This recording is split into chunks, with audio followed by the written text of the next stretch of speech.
जय श्री कृष्ण। स्वागत है आप सभी का मेरे एचएस भारद्वाज यूट्यूब चैनल पर। मैं हरिओम शर्मा आज आपको पुत्र प्राप्ति से संबंधित जानकारी दूंगा। पुत्र प्राप्ति के लिए कुछ बातों का विशेष रूप से आपको ध्यान रखना होता है और वही जानकारी आज मैं इस वीडियो के माध्यम से दे रहा हूं। पुत्र प्राप्ति के लिए सबसे पहली जो चीज है वह सम तिथि सम दिन, यह सभी लोग जानते हैं और प्रत्येक वीडियो में मैंने आपको जानकारी दी। जिनको भी कंस में प्रॉब्लम आ रही है, शादी के बाद में गर्भधारण में परेशानी आती है, तो वह शिवलिंगी बीज का प्रयोग कर सकते हैं। शिवलिंगी के बीज का प्रयोग दो प्रकार से किया जाता है, एक तो गर्भधारण से पहले और एक सेकंड मंथ पर। जब प्रेगनेंसी का सेकंड मंथ चल रहा हो उस समय जो है शिवलिंगी के बीजों का प्रयोग कर सकते हैं। शादी के बाद पहली बार कंसीव पर आप किसी भी प्रकार का विचार ना करें। पुत्र प्राप्ति के लिए वही लोग ट्राई करें, वही लोग कोशिश करें जिनके पहले से कन्या हो। शादी के बाद में बहुत से इनका ये होता है कि शादी के बाद में और जब पहली बार कंसीव होता है तो वह पुत्र प्राप्ति के लिए चिंताग्रस्त हो जाते हैं। तो इस बात को आप दिमाग से निकाल दें और मेरा यही प्रयोजन है वीडियो का कि जिनके पहले से कन्या है और वह पुत्र प्राप्ति के लिए परेशान है, तब पुत्र प्राप्ति के लिए कोशिश ट्राई करें। लड़का लड़की में कोई भेद नहीं होता है, लेकिन वंश वृद्धि के लिए पुत्र प्राप्ति अति आवश्यक है। जिनके पहले से एक कन्या दो कन्या है वही पुत्र प्राप्ति के लिए कोशिश करें।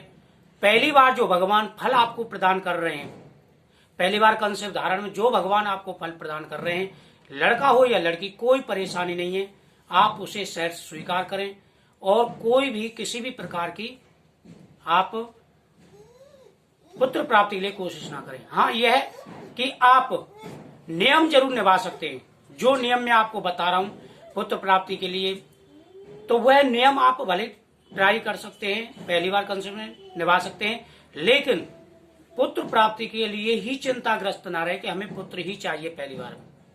जिनके पहले से कन्या है वह पुत्र प्राप्ति के लिए कोशिश जरूर करें।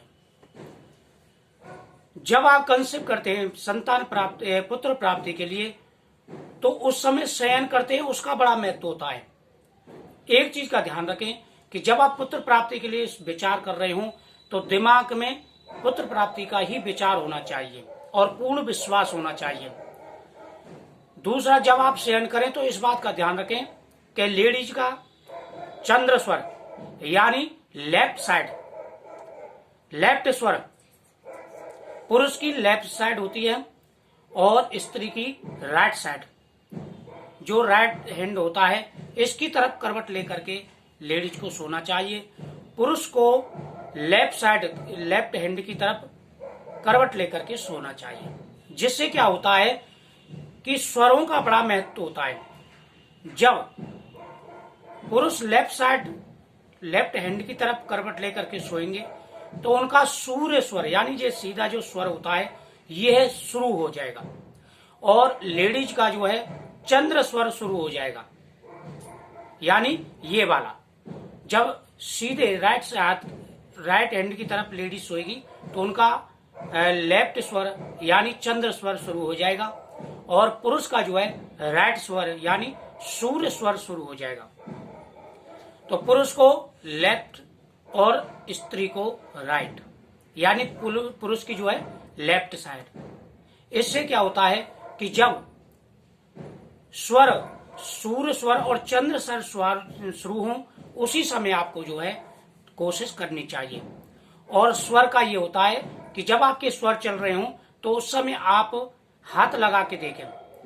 आप स्वर जानने के लिए आप अपने नाक से हाथ लगाएंगे तो जो स्वर आपका चल रहा होगा उसमें आसानी से आप जो श्वास लेंगे और जो स्वर नहीं चल रहा होगा तो उस नथुने से आप श्वास नहीं ले पाएंगे। तो ये मेन महत्व होता है सोने का। जब संतान प्राप्ति के लिए हम कोशिश करते हैं तो शयन का बड़ा महत्व होता है। तो आपको ध्यान रखना है कि सूर्य स्वर और चंद्र स्वर का बड़ा महत्व होता है।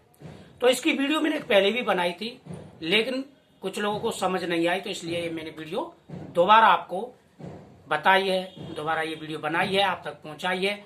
आप इस वीडियो को शेयर करें, सबको पता चल सके और इन नियमों का ध्यान रखें। जय श्री कृष्ण।